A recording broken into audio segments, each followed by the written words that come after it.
Hey guys, thanks for joining me today for another UX Teardown. And today we are going to look at a clothing brand. We're going to look specifically at their product display page because they check a lot of boxes when it comes to sizing information for apparel.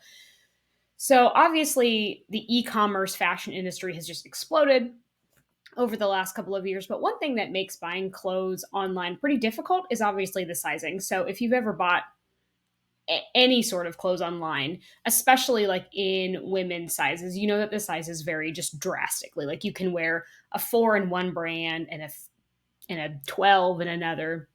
And there's just not a lot of consistency across the board when it comes to sizing. So one of the benefits of in-person shopping obviously is being able to go into a dressing room, try on clothes, see how it looks, see what the sizing is like in order to prevent the whole making a purchase, returning, and all of that. So we lose a little bit of that online. And so there's a lot of things that brands can do to help bring some of that in-person experience online.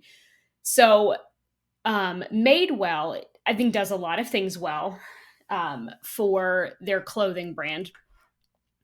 And along the lines of like how much information and what information they give people in order to be able to make an informed decision on their purchase. So we're going to go ahead and look at this product page that I have. And so we're looking at a pair of jeans. And so one of the first things that we see is when you look at the pictures, they've got different views of the jeans. And this is really helpful because if you were to, again, go into a store and try on a pair of pants, this is one of the first things that you would do in the mirror. You would try them on, you would look behind you, you would view yourself from all angles. So being able to see the jeans on a person is pretty helpful. They also have the ability down here to change the model. So one of the things that I don't love is there's not like a huge variation, um, because obviously, you know, they're selling the pants in a petite, a regular, and a tall. So having a bigger variety of models would be helpful, but nonetheless, like this is still helpful. So I can look at what someone who wears this size looks like in these pants. So they have a couple different options. So that's a big deal. That's very helpful because it gives people a sense of what they would look like in these jeans, which is, again, trying to take place of them going into a store, trying it on, looking at themselves in the mirror. So there are some things about in person shopping that can't be replaced necessarily, but if we can mimic that as close as possible, then that's a really good thing, especially in clothing. So that's one really good thing that they're doing. They're also telling you what size the model is and how tall they are. So research says that there's a couple of other stats they could give that would be helpful, but this is a really great start. So the other thing they have here is right here, they have a size chart. And they have a size chart that's close to the size selector. And this doesn't probably seem like that big of a deal, or maybe for a lot of people seems kind of like a no-brainer. There's actually a lot of brands that I interact with that if they have a size chart, it usually is like somewhere down here. So it's not anywhere close to the size selector. And what that means is there's just a lot of back and forth. There's a lot of scrolling up and down for people to look at the size chart, go back to the size selector. So having it right here is great placement. The other thing, well, multiple things. They're doing a lot of things well. So there's a fair amount of research from Baymart and some other organizations that talk about the best way to present this information. And so they're, again, checking a lot of boxes. So one thing I want to point out is that they have the ability right here to book a video chat with a stylist if you're just not entirely sure what size you would wear. So this is really helpful if someone hasn't purchased from the brand before, they're in between sizes, or they just have more questions about an overall fit. So this is something that people can do. It just takes you to a calendar. You can choose a stylist. You can book an appointment. So they have the measurements here in both inches and centimeters, which is recommended. So just depending on the unit of measurement people use, where they live, all of that's a factor. So the recommendation is that there is a conventional size chart offered. And I will note that it should be for the appropriate piece of apparel. So a lot of times what you'll see on apparel websites is you will go to look at the sizing chart for like a pair of shoes, and you click on the size chart and it brings up a size chart for pants, which is not at all helpful. It might as well just not even be there, because then at that point it just creates a lot of frustration. So this is the appropriate size chart for the piece of apparel that I'm looking at. So it's offered in inches, it's offered in centimeters.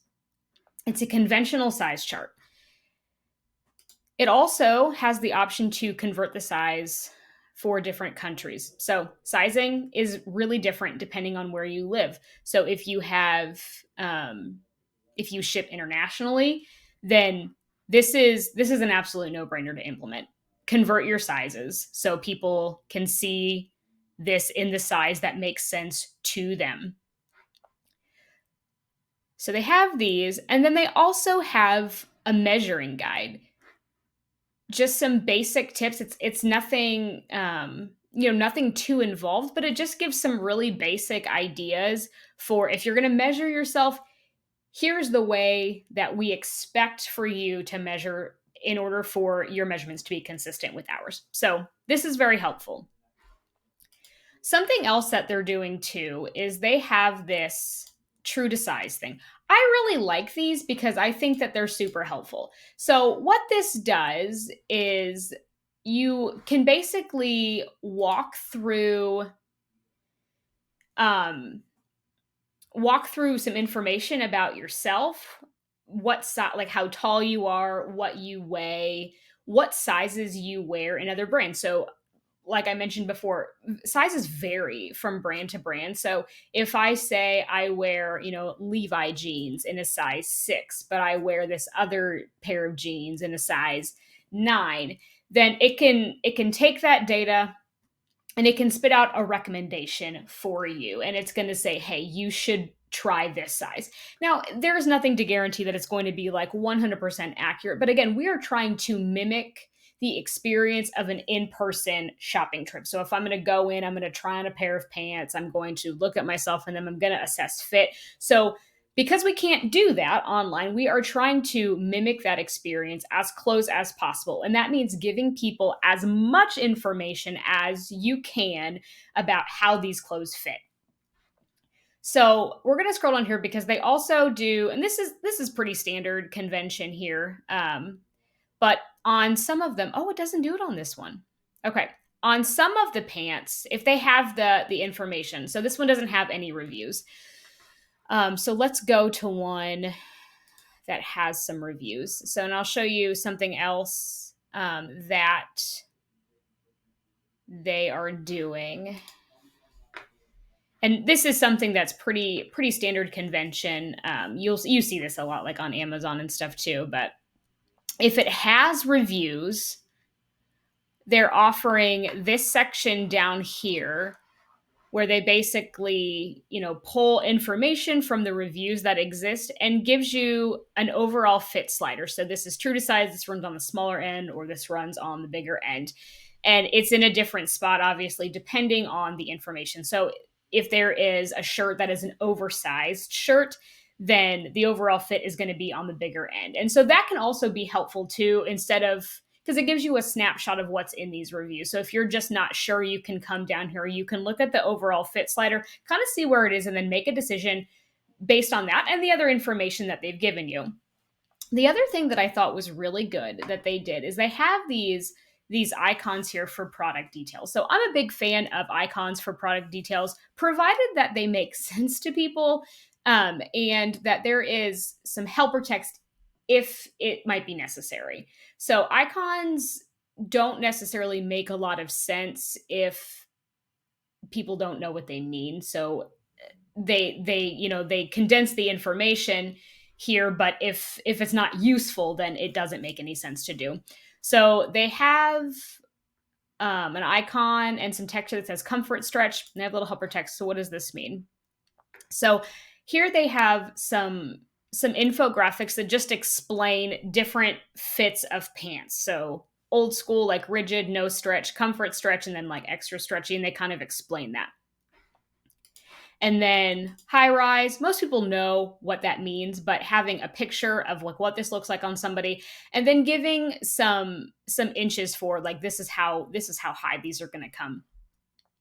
And again, this is just providing the consumer more information to be able to make an informed decision about their purchase. Again, never really any guarantees, but the more information that you can give people to mimic the in-person shopping experience, the better. But also what we're looking at likely is less returns, which, that those can be just such a customer service nightmare to deal with, the logistics of the back and forth of returns or exchanges and all of that. So a decision to add all of this information for people on the product page might feel overwhelming or unnecessary, but when you think about, not only what it gives the consumer, but what it gives your staff, if you see reduced returns because you're offering people more information here before they make a purchase, then that's a win all around. It's worth the time to implement some of these things. So, it might feel like a lot to do, but these are pretty basic things.